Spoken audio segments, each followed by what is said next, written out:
Hi everyone, here's what's bothering me today.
That is basically an endless sea of discarded tires that are burning. We have a lot of work to do on the climate crisis. Welcome to the Sunday Sum Up, everyone. Thanks for being here. I'm amazed we all want to be this depressed on a Sunday, but... So, like I said, we're really only just getting started. The next one I want to show that's related to the climate crisis is of a pretty terrifying scene that also happened in Turkey.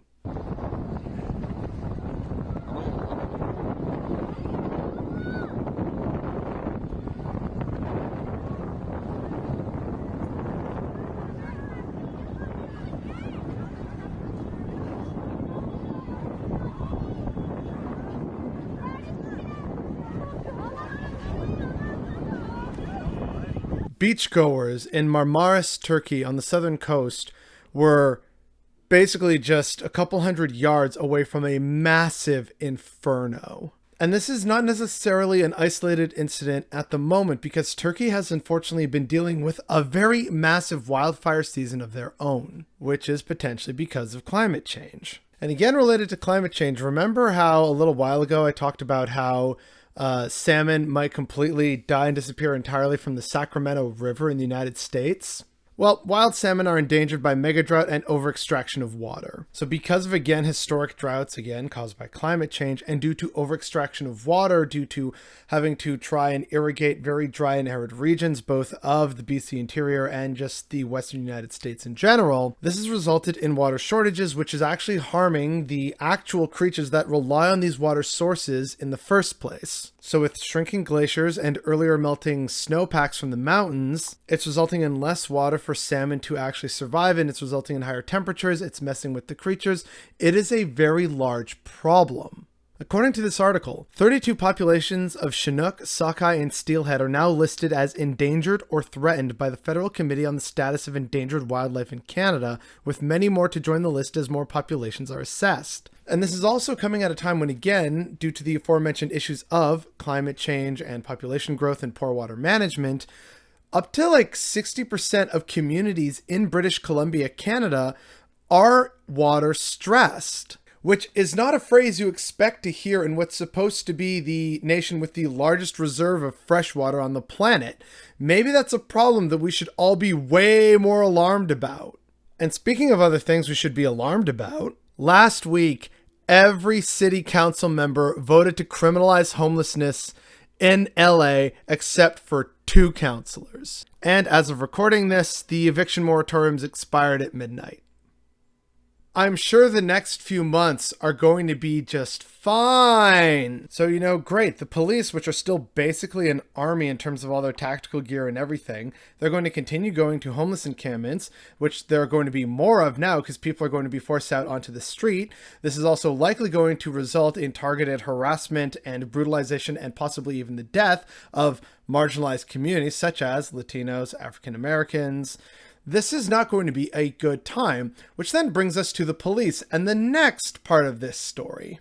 Newsday reports that the bill being considered by the Nassau County Legislature would make police officers and other first responders a protected class under the county's human rights law, which currently bars discrimination based on race, religion, gender, and sexual orientation. No other professions are protected under the human rights law. Hey, remember again how a little while ago I talked about that cop who charged a woman with a hate crime for tearing up a Blue Lives Matter like lawn sign and for smirking at the officer. That constituted a hate crime, apparently. Well, here we are with the totally logical and rational forward motion of that old chestnut. Blue Lives Matter is so stupid because you can change your job. You can change your uniform. You don't have to wear your uniform all the time. It's not like you're trapped in your uniform 24/7.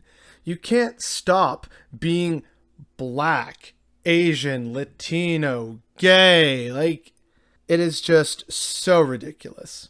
But enough about cops and the homeless crisis and the climate crisis. Let's talk about the pandemic crisis. Oh God, why do I do this? COVID-19 spreading faster in Alberta than during peak of third wave. So the Delta variant is beginning to wreak havoc in North America, as I fucking predicted weeks ago. But Alberta recently introduced new COVID-19 rules, which basically said that instead of having to isolate and tell people when you had a positive COVID test, isolation won't be universally required. So that's probably not a recipe for success, especially with, again, the Delta variant spreading here. I'm just so exhausted, you know, between the pandemic and selfishness for the sake of the almighty dollar, to the climate crisis, which, you know, that lady in that piece talks about how we need to change. Yeah, to an extent we do, but at the same time, it's 100 companies responsible for 71% of the globe's emissions. And beyond the climate crisis, which is already impacting us in communities, there's also the fact that our policies at a municipal level are also negatively impacting our communities. And police are getting away with just the most ridiculous and egregious shit. Not just in terms of brutalization of people, but also in terms of becoming a protected class. It's all such a recipe for disaster, which again should really be the thing that finally pushes people.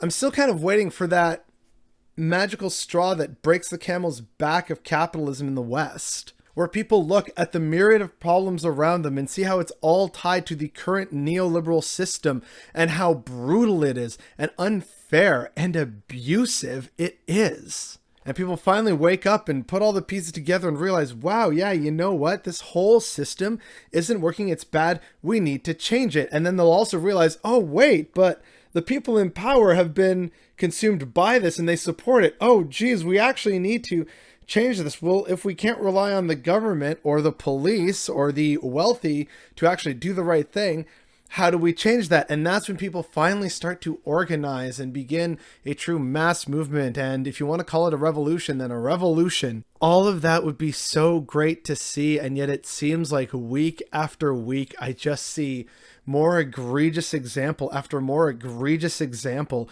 of why the current system needs to be torn down. And then, as I'm sure some of you have seen, there's still people who come into the comment section on this channel and defend the system. The very system that's abusing them too. It is all just so borderline incomprehensible to me. When is enough going to be enough for all of us, not just for ourselves, but for the people we love and care about, for our future generations? What good is having an economy and ever-increasing growth if we don't have a growing and thriving population in society to foster that? And yet so many people still can't see that and will still defend the indefensible. And that, I think, at the end of all of this is what's bothering me today.